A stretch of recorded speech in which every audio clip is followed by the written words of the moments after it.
Nothing could match the ice in her stepmother's voice, not even the relentless, bitter Seattle rain that had been falling since the funeral. Shoved out of her childhood estate with nothing but a heavy rusted iron key to her name, Kara was absolutely certain her life was over.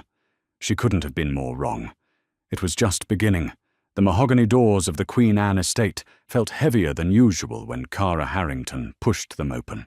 The house usually filled with the rich scent of cedarwood old books, and her father's booming laughter was now completely hollow.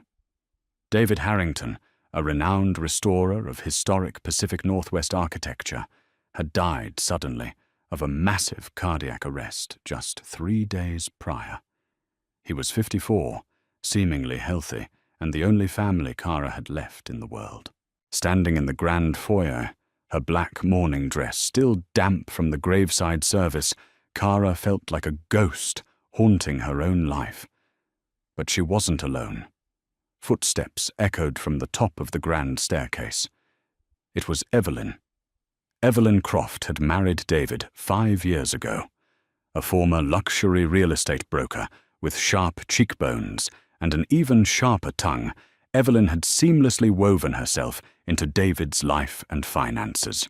Kara had never trusted her, always sensing a calculating coldness beneath the designer cashmere and polite smiles. Her father, blinded by charm and loneliness after Kara's mother passed, had never seen it. "I see you're tracking mud onto the Persian rug." "Kara," Evelyn said, descending the stairs with a slow, deliberate grace. She was holding a manila folder, her eyes devoid of any grief. "We need to have a conversation. Now." Kara wiped her boots, her hands trembling. "Evelyn, please. We just buried him. Can we do this tomorrow?" "No, we cannot," Evelyn replied, gesturing toward the study. Waiting inside was Richard Hayes, an aggressive estate lawyer whom Kara had never seen before. He was not her father's usual attorney. Over the next 20 minutes, Kara's world was systematically dismantled. Richard, speaking in rapid, emotionless legalese, produced a document dated just 6 weeks prior. It was an amendment to David Harrington's will. Pursuant to the revised trust, Richard droned on, pushing his glasses up his nose. The entirety of the Queen Anne estate, the liquid assets and the controlling shares of Harrington Restorations are left solely to Mrs. Evelyn Harrington. The previous provisions allocating the estate to you, Kara, have been fully revoked. Kara stared at the papers. The signature was messy, erratic, nothing like her father's precise, architect-trained handwriting. "This is a forgery," Kara whispered to the blood draining from her face. "My dad would never do this. He built this house for me and Mum. He told me just last month that my trust was fully secured." "The document is notarized and legally binding," Richard countered smoothly, snapping his briefcase shut. "If you wish to contest it, you may attempt to do so in probate court. However, given that you currently have 0 assets to fund a legal battle, I wouldn't advise it." Evelyn stood up, smoothing the skirt of her black Dior dress. "I'm going to need you out of the house by tonight, Kara. I have a staging company coming tomorrow. The market is hot, and I don't intend to keep this drafty old museum." "You're selling my childhood home," Kara's voice cracked. The sheer audacity of the betrayal paralyzed her. "Where am I supposed to go?" "That is no longer my concern," Evelyn said, walking over to a side table. She picked up a small, scuffed wooden cigar box and unceremoniously shoved it into Kara's chest. "Before your father passed, when he was in the ambulance, he kept rambling about his desk drawer. The paramedics gave this to me at the hospital. I assume it's the sentimental junk he wanted you to have. Take it, pack a single bag of your clothes, and leave." 2 hours later, Kara was standing on the wet pavement of a Seattle sidewalk, the heavy front door of her own home locked behind her. The rain soaked through her coat. She had a canvas duffel bag over her shoulder and the wooden cigar box clutched tightly in her hands. She walked for miles, the numbness in her legs, matching the numbness in her mind. She eventually checked into the Starlight Motel, a decaying establishment off Aurora Avenue that smelled faintly of mildew and cheap bleach. Sitting on the edge of a sagging mattress, shivering under a thin polyester blanket, Kara finally allowed herself to cry. She wept for her father, for the theft of her home, and for the terrifying reality of being utterly alone. When the tears finally stopped, her eyes landed on the wooden cigar box sitting on the Formica nightstand. With trembling fingers, she unlatched the small brass clasp. The lid creaked open. Inside there were no letters, no hidden cash, no sentimental photographs. Resting on a bed of faded red velvet was a single, heavy iron key. It was massive, the kind of key that belonged to a medieval cathedral rather than a modern lock. It was covered in dark, reddish-brown flakes of rust. Kara picked it up. It felt impossibly heavy in her palm, cold and dense. "What is this, Dad?" she whispered to the empty room. She turned the key over in the dim light of the motel lamp. Near the bow of the key, partially obscured by a patch of rust, was a tiny, intricate engraving. She scratched away the corrosion with her thumbnail, revealing a small crest, a pine tree flanked by 2 griffins, and 3 letters stamped deeply into the iron BOC. Beneath the letters, the number 7 was etched. Kara fell back onto the pillows, clutching the rusty key to her chest. Evelyn had stolen her past, but her father had left her a puzzle, and Kara Harrington, raised by a man who made a living uncovering the hidden histories of forgotten places, was never one to leave a mystery unsolved. The next morning, Kara woke up to the sound of sirens wailing down the avenue. She had exactly $42 in her checking account and a rusted piece of metal that might as well have been a paperweight. She took a quick lukewarm shower dressed in her most presentable slacks and a beige trench coat and caught a bus to the downtown Seattle Public Library. If BOC meant anything, she was going to find out. She spent 3 hours scouring local business registries, historical archives, and old architectural blueprints. She searched for Brotherhood of Carpenters, Board of Commerce, and a dozen other variations. Nothing matched the crest of the pine tree and griffins. Frustrated, Kara leaned back in her chair and stared at the ceiling. Her father was old school. He didn't trust the cloud, he hated digital banking, and he kept his most important architectural schematics in fireproof physical safes. Banking. Kara sat up straight. She typed BOC Seattle Bank into the search engine. A single buried Wikipedia stub appeared. Bank of Cascadia. It was a highly exclusive private wealth management bank established in 1892, catering strictly to the region's oldest lumber and shipping families. They didn't advertise. They didn't have ATMs, and their corporate crest, an image of which, finally loaded on the slow library computer, was a pine tree flanked by 2 griffins. Kara grabbed her bag and bolted out of the library. The Bank of Cascadia was located in the basement level of a historic, nondescript stone building in the Pioneer Square district. There was no neon sign, only a small brass plaque next to heavy, bulletproof glass doors. Kara pushed her way inside, immediately feeling out of place. The lobby was a masterclass in Gilded Age opulence, Italian marble floors, dark mahogany tellers' desks, and a hushed, reverent silence that made her wet boots squeak embarrassingly loud. A sharply dressed teller named Cynthia looked up from her computer monitor, her eyes doing a quick, dismissive assessment of Kara's damp coat and disheveled hair. "May I help you, miss? The public restrooms are at the coffee shop down the street," Cynthia said, her tone dripping with polite condescension. "I'm not here for the restroom," Kara said, standing taller. "I need to access a vault. Vault number 7. Cynthia's condescending smile faltered for a fraction of a second before returning. "I'm sorry, but our vault facilities are strictly for account holders, and frankly, we don't have a Vault 7 in our standard registry." I think you have the wrong institution. I have the key, Kara insisted, reaching into her pocket. She pulled out the heavy, rusty iron key and placed it on the pristine marble counter with a loud, dull clank. Cynthia physically recoiled. Please remove that from the counter. I'm going to have to ask you to leave before I call security. Is there a problem here, Cynthia? A deep, commanding voice interrupted. An older man dressed in a bespoke charcoal three-piece suit stepped out from a frosted glass office.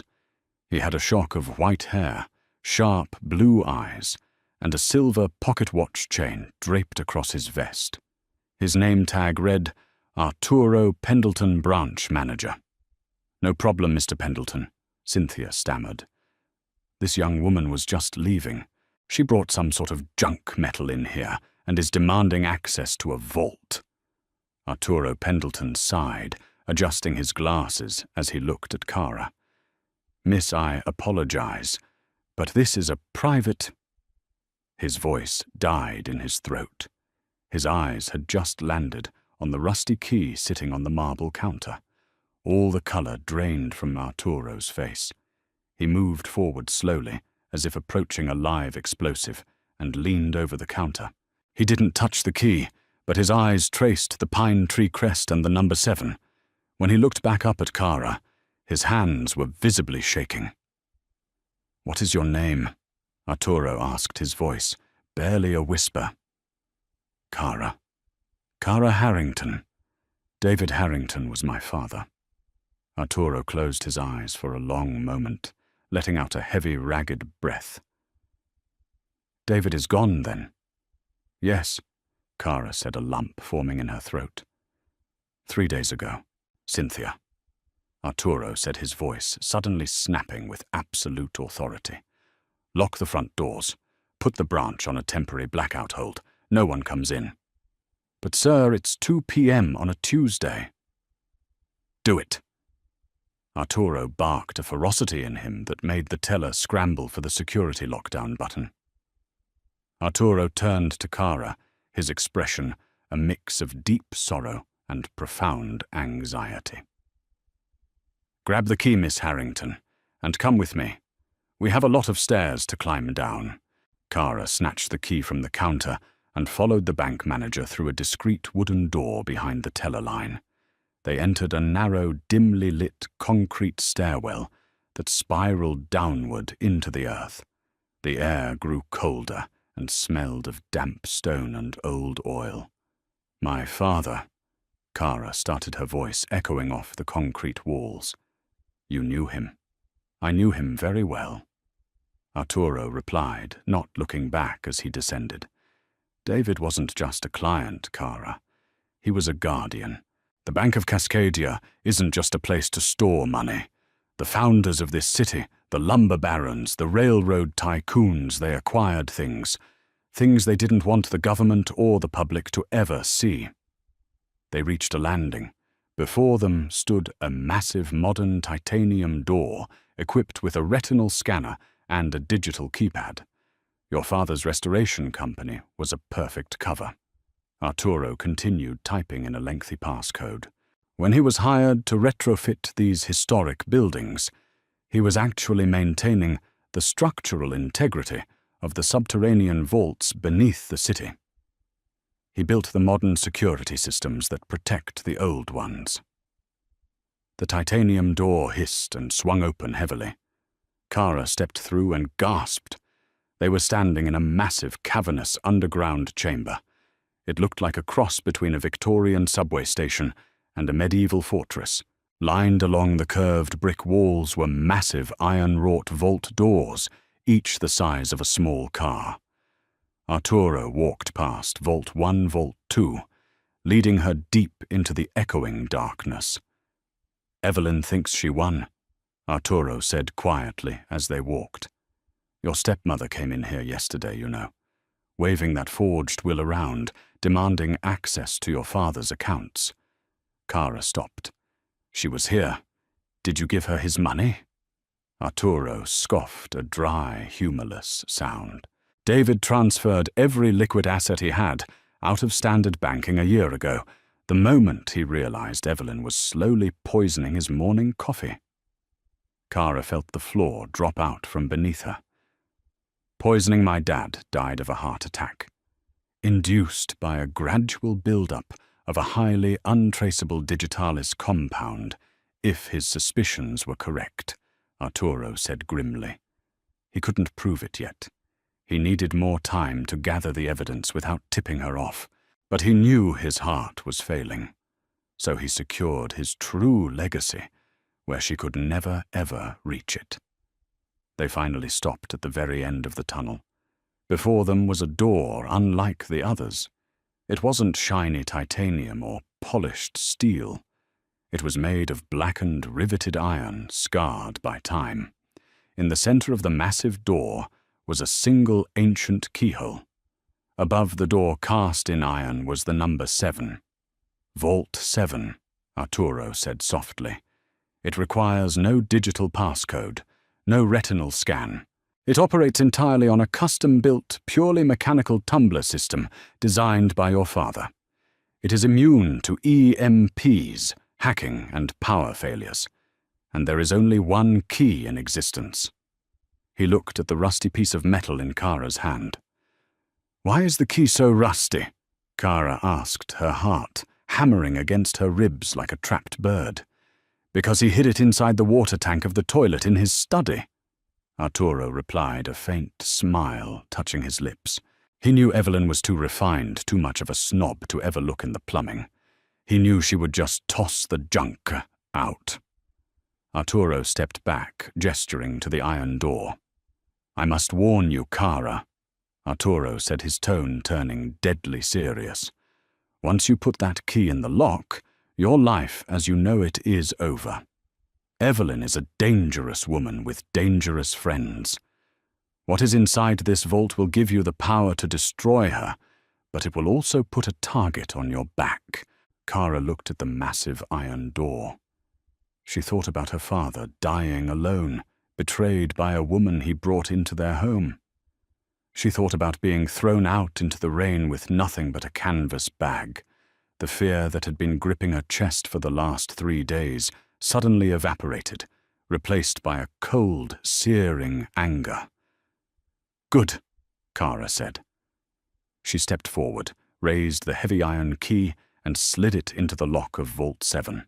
The sound of the mechanism was agonizingly slow, a heavy grinding thud of iron tumblers shifting against each other, echoing through the cold subterranean air. Kara held her breath, her knuckles white as she turned the key.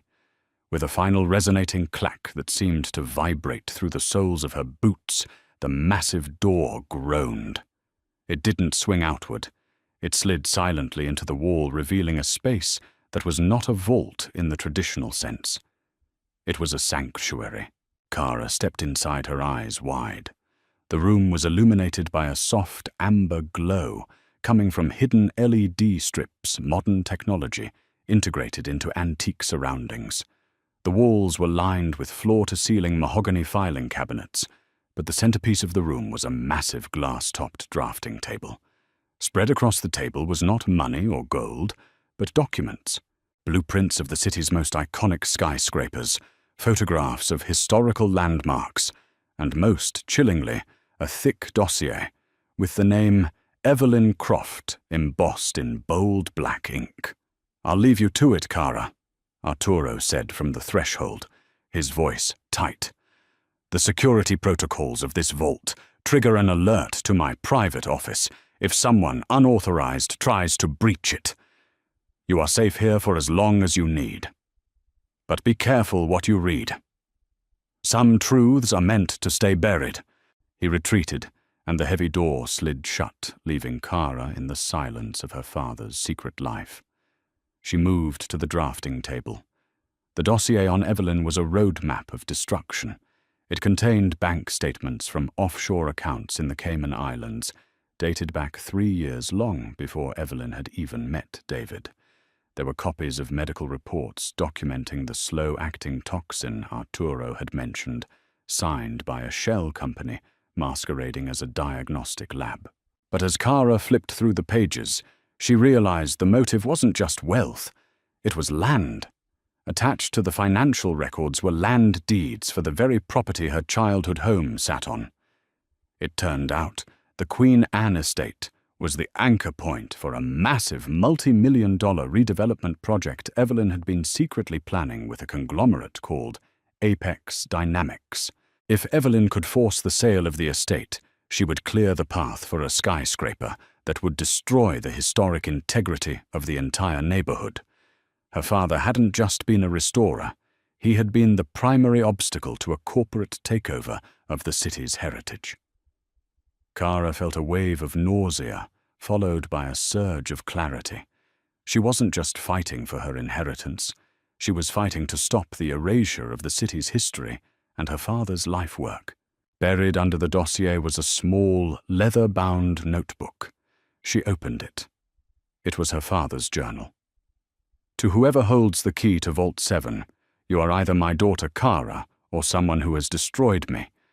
If you are Kara, know that I am sorry for the silence. I lived in fear that if I spoke the truth, she would have come for you sooner. The key is your armor. The contents of this room are your sword. Use them to rebuild what she has tried to shatter. Kara began to sort through the files. She found a digital drive labeled Master Override. It was an encrypted key that gave the user administrative control over the Harrington Restoration server. She plugged it into a hidden port on the drafting table. A hologram projector hummed to life, displaying a 3D architectural model of the Queen Anne estate. Suddenly, a red blinking icon appeared in the center of the structure. It was an unauthorized digital entry point, active right now. Kara leaned in. Evelyn wasn't just selling the house. She was actively gutting the digital archive of every building David had ever restored. She was deleting the provenance, the history, the very soul of the structures, essentially making them legally obsolete so they could be demolished without the protections of landmark status. Kara's hands flew over the holographic interface. With a few commands, she didn't just lock Evelyn out. She triggered an automated forensic audit that would broadcast a red flag to the City Planning Commission and the Historical Society. Every deletion Evelyn made was being logged, time-stamped, and sent directly to the authorities as proof of willful destruction of historic property. "Checkmate," Kara whispered. 2 weeks had passed, and the tension in the city was palpable. The news of the Harrington estate scandal had broken not through a whisper, but through an avalanche of leaked documents that had somehow made their way to every major news outlet in Seattle. The Queen Anne estate was currently under a city-mandated freeze. Evelyn Croft was under investigation for fraud, corporate espionage, and more quietly, the suspicious death of her husband. But Evelyn was not the type to go down without a final desperate gambit. The annual Architectural Heritage Gala was the most exclusive event of the year, held at the opulent, glass-domed conservatory downtown. Evelyn, still clinging to the remnants of her social standing, had decided to make an appearance, hoping to charm her way out of the storm by announcing a charitable donation to the city's development fund, funded by the very money she had embezzled. Kara stood in the shadows of the mezzanine, wearing a simple dark blue gown that had belonged to her mother. She didn't look like a grieving, evicted daughter anymore. She looked like a woman with a mission. She watched as Evelyn glided through the crowd, her smile as practiced as ever, though her eyes were darting around, paranoid and sharp. "Ladies and gentlemen," the event host announced, his voice echoing through the grand hall. "We are honored to have Mrs. Evelyn Harrington with us tonight, who has a special announcement regarding the future of our city's skyline." Evelyn stepped onto the stage, the spotlight catching the diamonds around her neck. "It is my deepest honor to donate $10 million to the expansion of our downtown district, ensuring that our city grows toward a brighter, more efficient future." A smattering of applause broke out, but it was thin, hesitant. Kara stepped out from the shadows and began to walk toward the stage. The crowd parted, sensing the shift in the room's energy. "That money isn't yours to donate, Evelyn."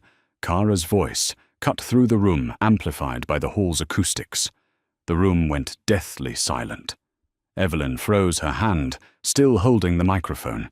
She turned her face, contorting with rage. "Kara, I should have expected you to show up and cause a scene. Security remove this woman." Two large men in black suits stepped forward, but they were stopped by the arrival of Arturo Pendleton, who strode into the hall with two city detectives behind him. "Actually," Arturo said, his voice booming, "security will stay right where they are. Detective Miller, would you mind showing Mrs. Harrington what we found on the servers today?" The detective stepped forward, holding a tablet. "Mrs. Harrington, you are under arrest for the forgery of David Harrington's will, embezzlement of over $40 million from Harrington Restorations, and we are currently opening an investigation into the suspicious circumstances surrounding David Harrington's death." Evelyn's face turned a ghostly shade of white. The microphone slipped from her hand, hitting the stage floor with a loud, jarring thud. "This is a setup, that girl. She's a fraud. She has no right to any of this." Kara walked up the stage stairs, meeting Evelyn eye to eye. "You threw me out with a piece of junk, Evelyn. You didn't realize that in this city, even the smallest, rustiest key can unlock the truth." As the police led Evelyn away in handcuffs, the room erupted into a chaos of cameras and whispers. Kara didn't watch her go. She looked out at the crowd, at the people who had stood by while her family's legacy was being sold off. The journey from the cold rain of the Seattle streets to this stage had been a trial by fire. She had lost her father, her home, and her innocence. But standing there with the weight of the secret vault and the truth of her father's love finally settled, she knew she had found something more valuable than any estate. She had found her own strength. Kara Harrington was no longer just the daughter of an architect. She was the guardian of the city's soul, and as the morning light began to filter through the glass dome of the conservatory, she knew that for the first time in her life, the future was entirely her own to design. The truth has a way of rising to the surface, no matter how deep it's buried. Kara's story is a testament to the power of resilience and the enduring legacy of family. If you were gripped by the mystery of Vault 7 and the fight for justice, make sure to like this video to help others find it. Share the story with someone who needs a reminder that the truth always wins, and subscribe to our channel for more incredible real-life dramas.